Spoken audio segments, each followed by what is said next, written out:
As we zoom in on what's going on with Pennsylvania and look in the southwest corner, that's where you're seeing a lot of those outages. More than 100,000 right now in western Pennsylvania alone. As you look by county right now, Beaver County, 25% of all customers are out there right now. Allegheny County, well, the percentage is lower. You're looking at 48,000 out right now in Allegheny County alone. Big time numbers this morning. The repairs are being slowed right now because of all the wind. 6:45, it has been a very busy morning here in the KDKA newsroom as we've got a lot of things going on, including brand new breaking news this morning. This is from Pittsburgh's Shadyside neighborhood, where crews are on the scene of a working fire. It is at the Harris Grill. It's on Ellsworth Avenue. Now, police on scene telling us that they do indeed see flames. Our crews are headed there as well. We haven't seen any of the players just yet, but you'll probably be able to hear the crowd when they come around the corner. We're down near the old Pennsylvanian, not far from the Greyhound bus station, area of Grant and Liberty, and this is where things will all get started. Fans already lined up 5 and 6 deep at this area. Two different stories happening at this hour. First of all, police on the scene of a shooting that happened in Beaver County. Officers called to the 400 block of Virginia Avenue. That's in Midland around 2:30.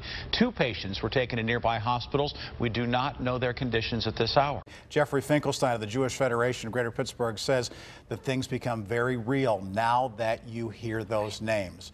It was one thing to hear that it's 8 men and 3 women, but when you find out that one of them is Ms. Feinberg, that one of them is Mr. Godfrey, that you start to hear these names will resonate with Pittsburghers because they know them, or they know family members, or they know that was my neighbor. That was someone that I went to temple with. They do have things nearly under control. Our crews are also on scene. We'll bring you the latest on social media. We'll post those photos on Facebook and on Twitter for you and at kdka.com. And also, as we move over to Pittsburgh CW, we'll follow that story from 7 until 8. There's just a certain excitement about opening day. Whether you're a baseball fan or not, you get a sense that spring is just around the corner. And looking forward to blue skies and sunshine and temperatures in the 60s today to bear all that out. Clint Hurdle is one of the most optimistic people you will ever meet.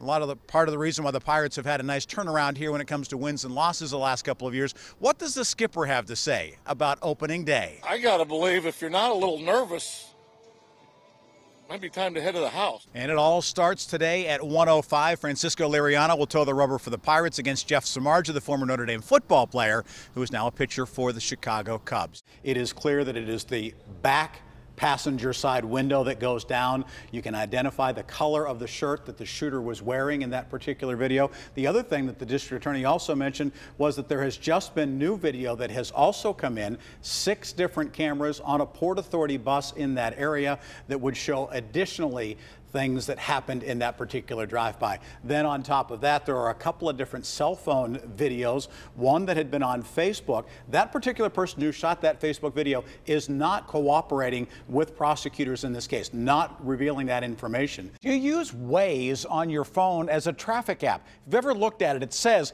outsmarting traffic together. That's sort of its claim to fame. Well, police departments may not be too crazy about that, particularly when it comes to dealing with drunk driving checkpoints. There are so many things these days where we count on Wi-Fi. If we're inside, you're used to it. But when you go outside, oftentimes you find it's gone. That's one of the things that is so great about Nova Place. Not only are you connected inside, but the tech is still there when you step outside. West Mifflin police say 2 overnight holdups are indeed connected. First, someone tried to rob a Unimart on Wharton Boulevard. Then 20 minutes later, someone did get away with cash and items from the BP on Buttermilk Hollow Road. Just one more round to go, and we'll find out who's moving on to the playoffs of KDKA's hometown high Q. Will it be Hampton, 320 points, maybe Baldwin, leading right now at 340, or Shenango, 330 points. In this final round, questions are worth 20 and 30 points. The only 30-point questions in this round will be visual slides, and there may be 3 or 4 of them, depending on how many questions we get through in quick time. Here we go. Ring in if you think you know the answer. State police are warning of a scam using their name. Troopers say that someone's been calling people in Indiana County claiming to be with an organization to help widows of killed police officers.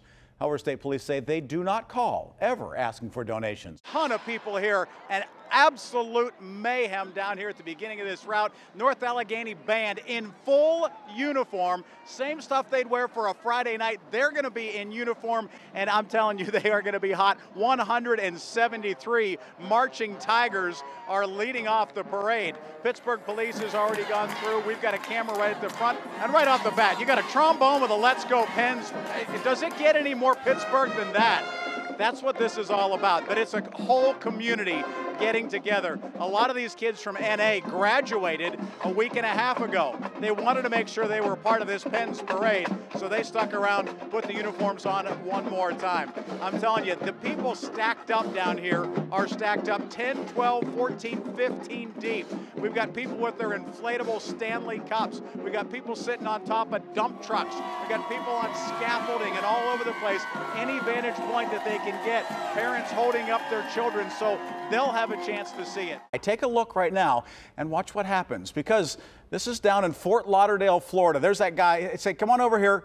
And the kid walks over and says, hey, it's Dan Marino, by the way, who is talking to Nick Smith. Now, Nick is from North Hills High School. Aww. When Dan found out he was from Pittsburgh, he literally almost walks out onto the court because he wanted to meet another Pittsburgh kid. Now, Nick is a long-time Pitt fan, so he loved every minute of that. Why was Dan there? So many connections. His son is the golf coach there at Nova. Get out. So he is, get out, exactly, pure Pittsburgh more. But not only that, one of the assistant coaches is from Grove City. That's how they told me about this. I talked to Nick last night. He was so excited to be able to meet one of his legends as a lifelong Pitt fan. And Dan Marino just, you're just a Hall of Famer.